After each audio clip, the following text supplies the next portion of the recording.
Hi there and welcome, it's Jennifer McGuire. Today I have a guest video from a good friend of mine, Kristina Werner. I bet most of you already know her and love her work as much as I do.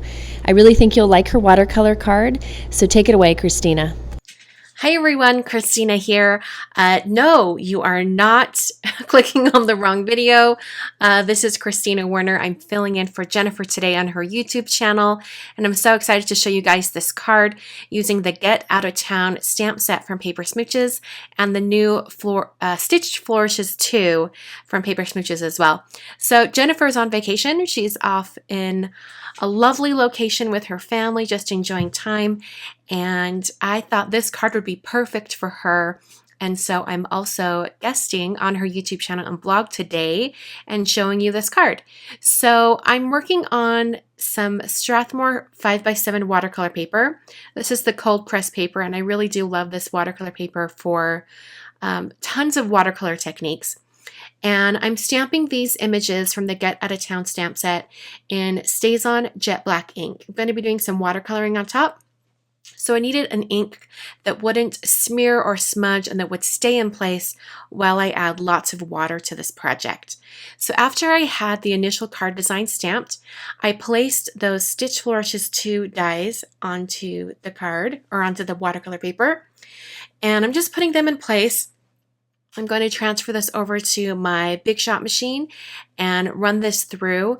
It's going to give a really pretty texture on this scene, and I wanted it to sort of look like a really nice breeze. You could also use it for steam coming out of a mug or a cup or things like that. You can use these Stitch Flourishes in a lot of different ways.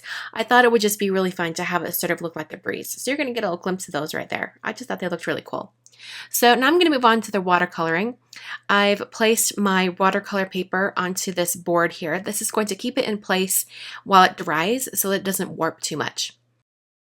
I'm going to be painting the background of this scene first, and so I need to protect that scene that I stamped. So I'm painting on a really thin layer of drawing gum. Drawing gum is a liquid masking medium, and it's going to protect that watercolor paper underneath while I paint over the top. So I've painted over both of those drinks and the stack of luggage, and then I'm going to start working on the background. And this background is a lot of water and a little bit of color, and that's why it made sense to use the liquid masking. So I'm putting down quite a bit of water. I started with this smaller brush, and please excuse the murky water in the top corner. I'd been doing another project right before this.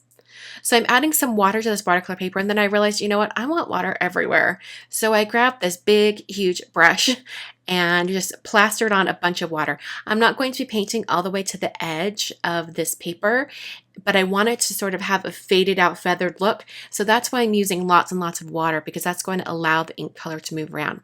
So I'm using two distress ink colors for my beach here. I'm using Antique Linen and Brushed Corduroy, and I'm going to just add a little water to this ink, and then bring it over to my project. That palette area that's off to the right that you're seeing is actually a piece of white cardstock that I've laminated so that it had a slick surface. I like to use this because it shows the true color of the inks, and so as I watercolor my scene, I'm not going to have any surprises in any of the colors. I placed an ink pad underneath that board just to tip the board so that as I add color, the color would kind of move to the bottom. That's something that I learned in watercolor classes in college, that you always want to have a little bit of a slope to your work surface so that you can predict how the water is going to flow, especially if your paper gets really wet and you start getting hills and valleys, like it's starting to warp. If it's tipped down, you kind of have an idea of how that watercolor is going to act. So I heat set this, or just, helped it dry with my heat tool. Now I'm going to be using peacock feathers and tumbled glass to create the sky. And I want this to be really, really soft as it goes up to those outer edges. So I'm really going to add a lot of water. I want to make sure that that color doesn't come to a harsh line where it stops. I don't mind that kind of harsher line at the bottom for like the beach sand color, but for the sky, I really want it to sort of fade off into white. So I'm just going to dab on some color. I'm starting with the lightest color, which is tumbled glass, and I'm just dabbing on a little bit of color and getting that moving I want to make sure that this light color is on here first so it gives me a good foundation for adding this darker color. So now I'm going to add a little bit of that darker shade in, and I want most of that color to be concentrated over on the right side behind that large stack of luggage. So as I add more and more color, it's just going to add a little bit more to this scene. So I don't know if you guys know this, but Jennifer loves to go on vacations with her family, and they go every single year. And she's mentioned to me multiple times that it's one of the only places in the world that she can completely relax. So I thought this card was absolutely perfect for her. And the sentiment of go to your happy place could not be more correct for this type of card. I just thought it was so super fun, and I've had this stamp set for ages and had never had the perfect idea for who to send it to, but this was just too good. It was too perfect to pass up. So I've added more of that color. You notice that it's a little bit darker around that stack of luggage. I'm going to heat set this, or rather dry it with my heat tool. And you know it's completely dry when you touch it and it's no longer cool to the touch. If it's cool to the touch, that means there's still a little moisture in there. So now I've taken that ink pad out from underneath the board so everything's flat, and I'm spraying water into my hand and then dropping water droplets onto this. If you're familiar with this technique, it's a water resist technique with distress inks. And what it does is that water underneath reactivates the distress ink, and then you can pull some of that color out with the paper towel.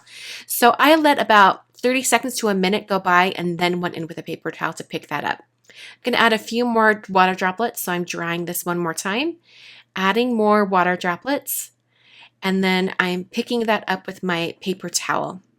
So I'm just going to dab that on, and this is going to give it a really dreamlike look over all of this watercoloring that I've done. I love adding this to my cards because it looks really cool.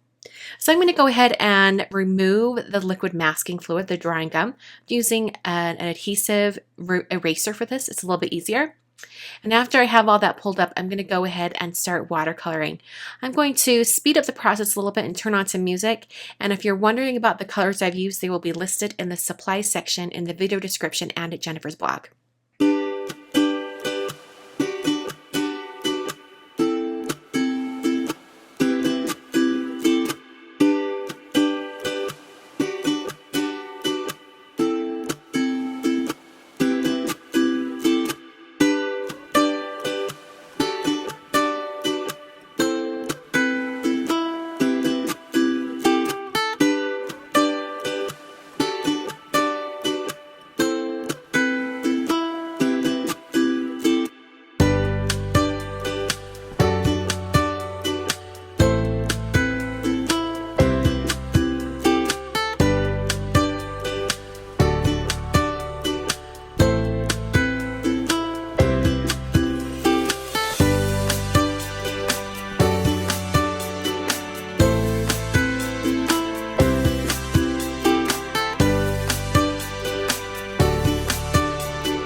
Okay, so I finished all of the painting and I dried it, and then I realized that I really wanted to add a little bit of texture onto one of the pieces of luggage on one of the trunks, because it was sort of looking like a big tall tower of brown. And I thought it'd be really funny to add a checker pattern on this one trunk so it looks like Louis Vuitton baggage. I thought it would be so fun. I love that pattern on Louis Vuitton pieces, so I thought it'd be kind of fun to include that. So after it was completely dry, I removed the piece from the board, and I also trimmed it down to be 5.5 wide by 4.25 tall. Now I'm prepping my card base. This is some Nina Solar White cardstock, and it is 110 pounds. And I've just created a top folding landscape card by scoring that at 4.25. Then I used some Tombow Xtreme adhesive to adhere that to the front of the card. It's covering the entire front of the card. I didn't want anything showing off to the side. And now I'm going to work on some details on this card here. I noticed that a lot of the lines on the stamping, they weren't quite as distinct. And I think that's because I was stamping onto watercolor paper, which has a texture. So it's a little bit hard to get those really crisp lines. So I'm taking this envelope addressing pen from Pilot and just adding that on those lines. This pen actually is waterproof, so if for any reason I needed to go over this image again and add more color, I wouldn't be concerned about the ink line smearing or leaking or bleeding. So after I filled in those lines, I used my corner chomper and just rounded those bottom 2 corners just for a little more visual interest on the very bottom. And to add more interest, I used a clear Wink of Stella glitter brush pen to add some shimmer onto the flower, and also the little umbrella on the drink, and then the fruit on top of the other drink. And it's just going to give it a little bit of shimmer. I used some glossy accents to add shine on top of those elements as well. And I also added some glossy accents to the hardware on the luggage. Since I was adding details anyway, I thought those things for sure would be very, very shiny. So I carefully added the glossy accents to the luggage hardware as well. I think it just adds a little bit of detail, especially to this relatively simple card where there's not a lot going on. There is quite a bit, but not really a lot currently. So I added some sequins, and I just adhered that with some multimedia matte, and I'm picking up all these sequins with my quick stick tool and then adhering them to that stitched flourishes area. I thought that was really pretty. So that is going to finish up the card for today. Hope you guys enjoyed. And Jennifer, I hope you are having the most beautiful, wonderful, relaxing time on your vacation. I wish I was there with you. And I hope you have the best time ever and you come home safely. And I can't wait to see you again and see your cards. And thank you so much for letting me take over your YouTube and blog for the day. Thanks for watching, guys, and I'll catch you later. Thanks again, Kristina. You truly are the best. I appreciate this so much. And if you are interested in the products that Kristina used, I have them linked below in the YouTube description, or you can go over to my blog at jennifermcguireinc.com, where I'll have a lot more information for you. Thanks for watching, and we'll see you soon.